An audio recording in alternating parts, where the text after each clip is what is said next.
Rosier, l'eurodoll, lui, 1,2273. BFM Business, 10h, 12h30, l'émission 100% placement, intégral placement. Cédric Decoeur, Guillaume Sommerer. Et c'est donc Frédéric Rosier qui est en ligne avec nous. Bonjour Frédéric. Bonjour. Atos qui annonce une nouvelle acquisition, plus d'1 milliard de dollars pour l'activité de service informatique de l'américain Xerox. On voit que le marché salue très sensiblement cette nouvelle. C'est un nouveau coup de maître pour Atos ? Pas mal du tout. On sait qu'Atos est quand même très actif depuis quelque temps en termes d'acquisition. On se rappelle cette acquisition de Bull qui va renforcer le positionnement d'Atos, notamment dans le cloud. Cette tentative, je dirais un peu désespérée sur Steria, qui était plus ou moins une offre un peu, peut-être tardive, et cette offre sur la partie ITO de Xerox qui va permettre au groupe dirigé par Monsieur Breton de finalement rééquilibrer son chiffre d'affaires, puisque c'est un chiffre d'affaires qui était quand même très européen, notamment depuis l'acquisition de Siemens. On était très en Allemagne, puisque c'était un tiers du chiffre d'affaires, et l'autre partie était très France et UK. Et là, on a finalement un chiffre d'affaires qui est bien proportionné, avec cette exposition qui devrait tourner aux alentours des 20% aux États-Unis, avec une croissance relativement forte. C'est-à-dire, on est à peu près dans les standards de Capgemini. Du coup, qu'est-ce qu'on peut dire? Vous avez rappelé les grands noms, Bull, Siemens, le rééquilibrage sur les deux rives de l'Atlantique. C'est vraiment un carton plein pour la stratégie dessinée, concoctée par Thierry Breton? Très belle stratégie. Très belle stratégie. C'est un titre qui avait un petit peu souffert, notamment avec une IPO sur Worldline qui s'était fait plutôt sur le bas de la fourchette. Donc le titre avait été un petit peu délaissé par le marché, et on a vu là depuis quelque temps, et notamment cette acquisition de Bull, un retour en premier plan de la société, avec quand même une stratégie qui est aussi un rééquilibrage des métiers et des opportunités qui sont assez incroyables.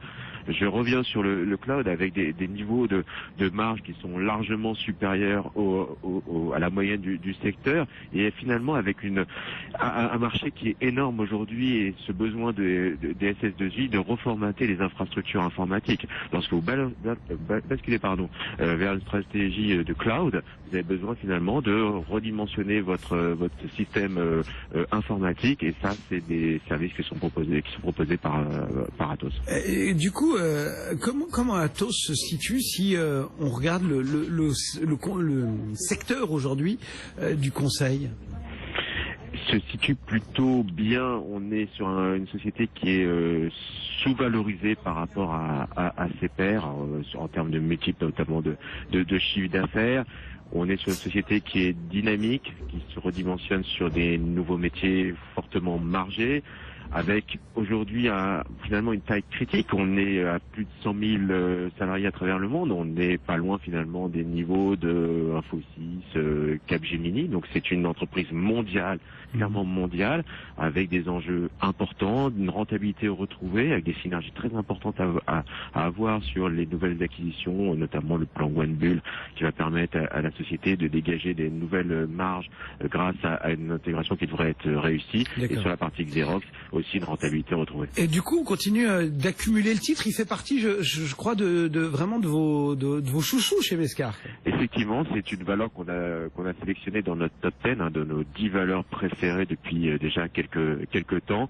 Et on a une conviction assez forte sur ce dossier. C'est un dossier qui permet d'avoir un bon niveau de payout. On a une stratégie de croissance, une stratégie très dollar, qui est très importante. On le voit dans les stratégies d'investissement de beaucoup d'acteurs du marché.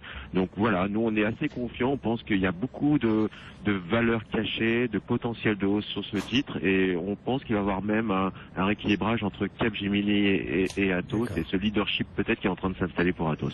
Et bien voilà, Atos qui gagne 5,40 ce matin. matin, on est à 63,03. Merci beaucoup. Merci. Frédéric Rosier depuis Mescart, gestion privée. Dans des marchés toujours en hausse, il est 10h50 et le CAC 40 gagne à nouveau 0,4% aujourd'hui. Une hausse qui s'effrite un tout petit peu quand même par rapport à tout à l'heure. Un CAC en ce moment à 4265 points. On gagne maintenant 9% en à peine quelques jours, plus 9% par rapport au plus bas qu'on a connu récemment dans le mini-crack du mois de décembre. Un rebond initié notamment par Janet Yellen avant-hier. Son discours qui a largement rassuré les marchés. La Fed a fait preuve à la fois de souplesse et de détermination quant à sa volonté de relever les taux en 2015, mais ce sera sans doute pas avant le mois de juin. Donc les marchés ont le temps de voir venir. Les marchés qui espèrent aussi un QI de la part de la Banque Centrale Européenne. Pendant ce temps, les cours du pétrole repartent un tout petit peu à la hausse. Un tout petit peu, on est à nouveau à $60 quasiment en ce moment sur le baril de Brent. Et puis ce qui explique aussi la petite hausse des marchés aujourd'hui, c'est un indicateur INSEE pour la France, un indicateur pour une fois rassurant. On va en parler tout de suite avec Nicolas Dos, c'est la polémique du jour. BFM Business, intégral placement, la polémique. Avec Nicolas, bonjour Nicolas. Bonjour. Et donc